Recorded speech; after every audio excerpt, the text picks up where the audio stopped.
Good morning, everybody. Today's our new topic is exothermic and endothermic reaction. Exothermic and endothermic reaction. First, we see exothermic reaction. Its definition, its example, and then we see endothermic reaction. First, we see exothermic. Exothermic means exo. Exo means out or produce or release, and thermic means temperature, heat. Means heat release, heat produce, heat is out is called exothermic reaction. आपण त्याला मराठीत उष्मादायी अभिक्रिया म्हणतो. म्हणजे उष्णता बाहेर पडणे असा त्याचा अर्थ आहे. या ठिकाणी आपण त्याची डेफिनेशन बघूया. या ठिकाणी अ chemical reaction in which heat is produce. A chemical reaction in which heat is produce is called exothermic reaction. बघा, ज्या अभिक्रियेमध्ये हीट तयार होते, उष्णता तयार होते, त्या अभिक्रियेला एक्झोथर्मिक रिॲक्शन म्हणायचं. किंवा दुसरी पण डेफिनेशन आपल्याला करता येईल या ठिकाणी. In a chemical reaction in which heat is release. Heat is release is called exothermic reaction. किंवा या ठिकाणी आपल्याला असं पण म्हणते, in a chemical reaction heat is given out. Heat is given out, उष्णता बाहेर पडणे, त्याला देखील आपण केमिकल रिॲक्शन्स, एक्झोथर्मिक रिॲक्शन्स असं आपण म्हणू शकतो. बघा, या ठिकाणी मी एक ठिकाणी सर्कल काढलेलं आहे आणि त्याच्यातून बाण बाहेर काढलेला आहे आणि हीट इज गिव्हन आउट असं त्या ठिकाणी म्हटलेलं आहे. म्हणजे उष्णता बाहेर पडते. ज्या अभिक्रियेमध्ये उष्णता बाहेर पडते त्या अभिक्रियेला एक्झोथर्मिक रिॲक्शन असे म्हणतात. मग या ठिकाणी त्याचं छानसं एक्झाम्पल आपल्याला बघता येईल. या ठिकाणी पहिलं एक्झाम्पल, 2-3 एक्झाम्पल मी त्या ठिकाणी दिलेले आहेत.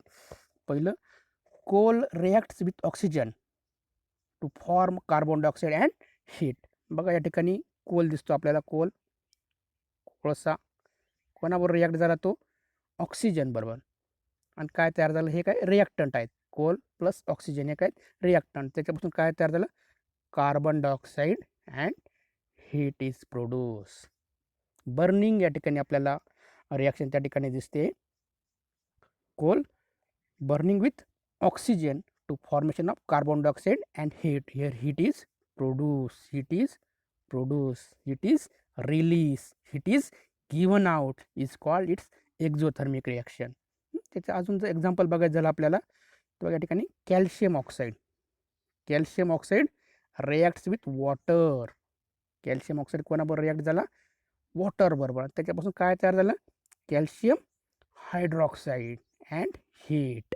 बघा, calcium oxide reacts with water to form calcium hydroxide and heat. म्हणजे ठिकाणी हीट प्रोड्यूस झाली, हीट रिलीज झाली, हीट गिव्हन आउट झाली. यालाच आपण एक्झोथर्मिक रिॲक्शन असं म्हणतो. हे सेकंड एक्झाम्पल तुम्ही लक्षात ठेवा. किंवा formation of ice.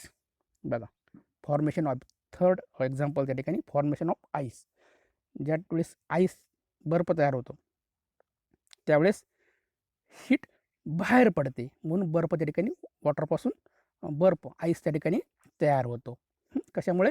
Heat is given out, उष्णता बाहेर पडते म्हणून त्या ठिकाणी वॉटरपासून आईस तयार होतं. आणि या ठिकाणी एक लक्षात ठेवायचं अजून, temperature of the surrounding is increased.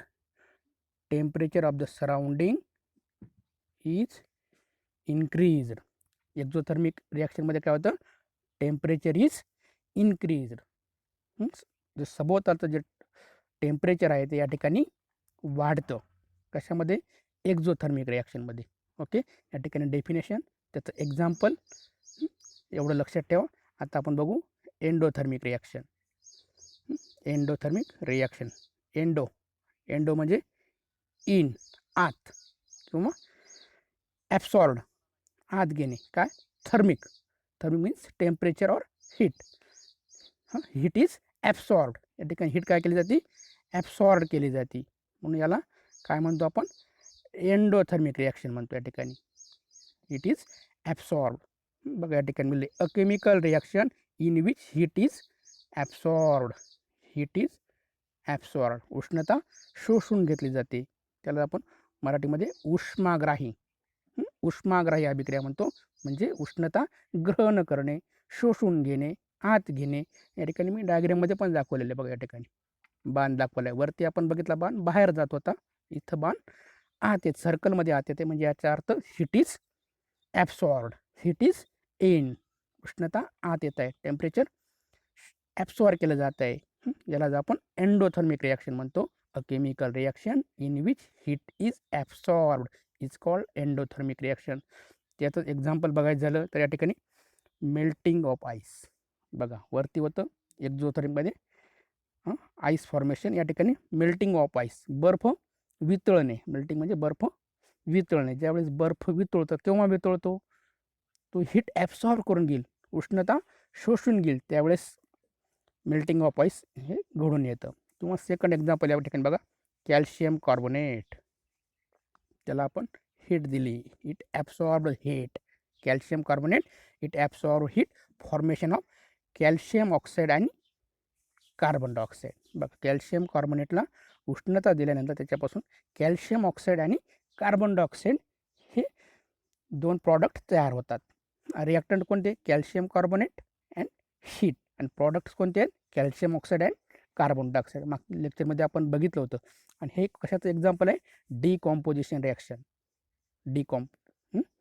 अपघटन अभिक्रियेचं हे एक्झाम्पल आहे. हे पण तुम्ही लक्षात ठेवा. तसंच एखादं एक्झाम्पल बघा पुढचं, सेकंड या ठिकाणी 2AgCl silver chloride absorbed sunlight. त्याने काय केलं, सनलाईट म्हणजे एनर्जी, हीटच ॲब्सॉर्ब केली, त्याच्यापासून Ag अँड Cl2, सिल्वर आणि क्लोराईड दोन प्रॉडक्ट्स या ठिकाणी तयार झालेत. रिॲक्टन silver chloride and sunlight, product silver and chloride, या ठिकाणी हीट ॲब्सॉर्ब केली गेली. म्हणून एक्झाम्पल एंडोथर्मिक रिॲक्शनचं आपल्याला सांगता येईल. पुढचं आहे फोटोसिंथेसिस. बघा या ठिकाणी फोटोसिंथेसिस म्हणजे प्रकाश संश्लेषण क्रिया. आपल्या सगळ्यांना माहिती आहे, प्लॅन्ट्स आपलं स्वतःचं अन्न तयार करताना त्या ठिकाणी काय करतात, सनलाईट ॲब्सॉर्ब करतात, सनलाईट शोषून घेतात आणि नंतर ते आपले अन्न तयार करतात. हे या ठिकाणी लक्षात ठेवायचं. आणि खाली एक महत्त्वाचा मुद्दा, temperature of the surrounding is decreased is called endothermic reaction. Endothermic रिॲक्शनमध्ये काय होतं, temperature of the surrounding is decrease, सभोवतालचं टेम्परेचर काय होतं, कमी होतं, डिक्रीज होतं. एक्झोथर्मिकमध्ये काय होतं, सराउंडिंगचं टेम्परेचर इन्क्रीज झालं होतं. बघा या ठिकाणी तुम्हाला 2 मार्काला डिस्टिंग्विश, फरक स्पष्ट करा विचारू शकतात, किंवा डेफिनेशन अँड इट्स एक्झाम्पल असाही क्वेश्चन विचारू शकतात. किंवा एखादं एक्झाम्पल देऊन हे एक्झोथर्मिक आहे का एंडोथर्मिक आहे हे आयडेंटिफाय करायला देखील तुम्हाला विचारू शकतात. वेगळ्या पद्धतीने फिरून या ठिकाणी क्वेश्चन विचारू शकतात. महत्त्वाचा टॉपिक आहे. याच्या नोट्स तुम्ही लिहून काढा आणि 1-2 वेळाच व्हिडिओ बघा. मला वाटत नाही कोणाला काही अडचण असेल, सगळ्यांनी या ठिकाणी समजले असेल. पुढील भाग मी पुढील व्हिडिओ क्लिपमध्ये पाठवतो. धन्यवाद.